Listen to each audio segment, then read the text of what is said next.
And what is up, guys? Technicals here. Yes, I'm going to be decommissioning my last remaining CPU mining rig. It's been on NiceHash for 2 to 3 weeks now, not really doing much over there. And I decommissioned all of my salad rigs that had 32 gigabytes of system RAM because in my determination, it's just not worth rolling with 32 gigs because you're not picking up good enough jobs. So I have the 4070 available. I've got the 7950X3D CPU miner available. Figured I'd throw the 4070 on here, turn it into a salad rig, and the beauty of it is that you're basically just building a Windows machine, and if you want to redeploy back into CPU mining, very easy to do so, especially if you're already on Windows. It's just a matter of staying within Windows, but I run mine on Hive OS.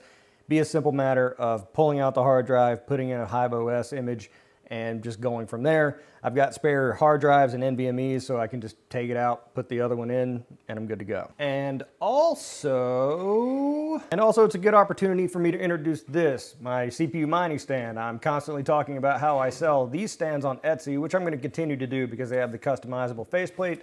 But been working on this one for a minute now. This is the Stand Mark III, new, upgraded, improved version of the stand. Lots of quirks and features, and I'm going to take this quick opportunity to kind of introduce it and say a little bit about it. Several people asking for a new stand that has GPU mounting capability. You could certainly mount a GPU on the old stand, but there's no bracket to hold it in place. Additionally, there were a lot of features that I wanted to improve upon and a lot of things that I wanted to avoid in the other mining stands that are out there. I'm kind of a novice, but what I lack in knowledge, I tend to make up for in over-engineering and strength. The one thing I really don't like about a lot of stands on the market is that they use the motherboard as a structural component. So you're probably familiar with these if you're into CPU mining.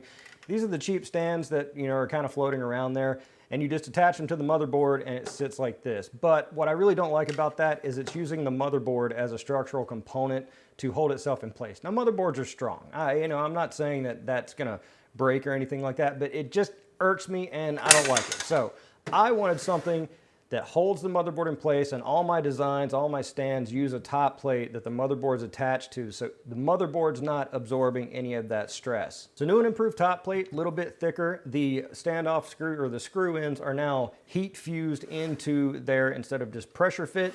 Also, the power supply has been moved to the front. That way you can have all your cabling coming out of one side, one area. If you want to bundle it and send it off somewhere, you don't have to worry about cords coming out the sides. I know what you're saying. A lot of people are really space concerned when it comes to these CPU mining stands. They're trying to get as many in the tight space as you can, and I just ignored that completely because this is like $1,000 worth of electronics, and if it wants a wide footprint in order to ensure stability, that's what I'm going to give it. Additionally, by popular request, an SSD slot, so you can go ahead and slide this in and connect it. Slides and secures right in place, and it stays protruding so you can pull it out if need be. And that's it. It accommodates eATX, ATX, MATX, and ITX boards of all fashions. Additionally, there are sort of different design elements in here. This will sit on top of it will rest on top of the power supply just as an added measure because there's quite a lot of weight here with the GPU pressing down.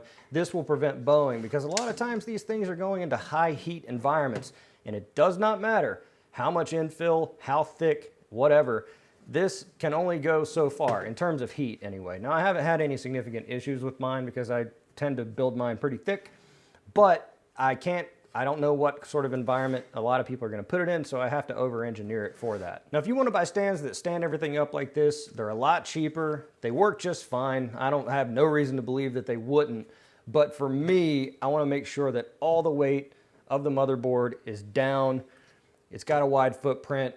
It's not going to give in case it's in a high heat environment and the motherboard is being used as a structural element and then it starts to bow and bend and boom, your money's out the window. So that's the spiel with the Stand Mark III, overpriced 3D printed mining stand, available via the link to my Etsy shop in the description below. All right, so I can just turn this back off. All right, so let's take this new stand here, migrate our CPU miner onto it, and set it up as a salad rig.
be a technicals video unless I did the complete opposite thing of what I said I was gonna do within literal minutes. So what I did was I took this Salad number 2, a 7900 rig, and I was like, you know what? Because I was looking at this, and I'm like, dumb McGee. This is only a 32 gigabyte rig, so screw the 7950X3D, trash. Anyway, I took the 7900X rig that was over there, because it's got 64 big ones of system RAM. I already had the 4070 on it. You know what? I'll just migrate it over here, because I would like to use this area for something else. Put this out in the farm. It was on a liquid cooler, so I just popped in the stock AMD cooler, pasted it up. So, you know, because it's not CPU mining, I don't expect temperatures to get very hot. And these do a decent job anyway. This is the big thick boy model. So it makes it nice and compact, nice and tight. But she's all in there. See? Super secure, super stable. God, I hope this doesn't come loose. Yep, see? Look at the quality of manufacturing and design. Look how slick that looks. Just, wow. Don't you want one of these? And also, a lot of people may be wondering, this honeycomb design, this is actually not to save filament, because it would use less filament if this whole plate was solid. But it's really more, it's about airflow as a tertiary concern, but also stability, because in 3D printing, most of your strength actually comes from the perimeters and not the inside. So this is adding more perimeter, more structural stability, and also if you're zip tying and stuff like that, doing cable management, which is what I've done here, it gives you lots of places to do cable management, route cables through things, and generally it just kind of is a better vibe. Not going with the SSD, but it does have an SSD slot. I've got the NVMe in there, so I'm gonna go ahead and connect it, make sure she's all set up, and then put remote desktop on it, dummy plug it, and send her out to the farm. As far as my last CPU miner goes, I don't have 64 gig kit, and I'm not sure that I want to try putting an extra 32 gig DDR5 kit on an AM5 board, because that's kind of like, it's kind of uncertain.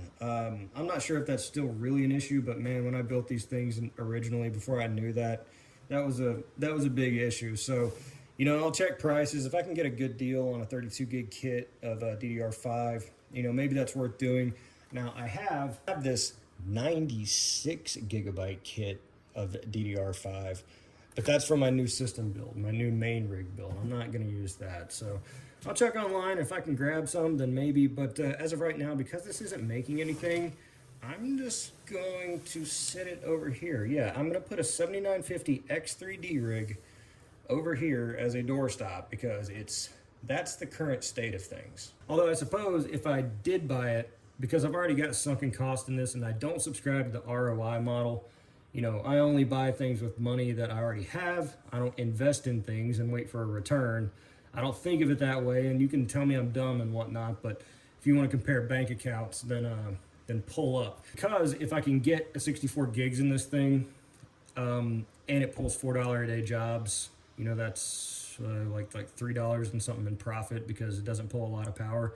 That would ROI pretty quick. So maybe it's worth going ahead and getting that 64 gig kit, and then just pulling out this 32, and I could add that 32 to my 96, and that would give me 128, I think, in my main system.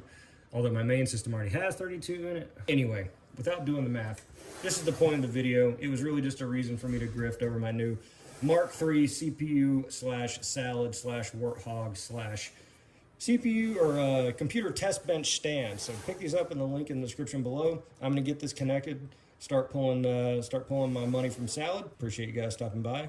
I'm The Technicals. See you next time.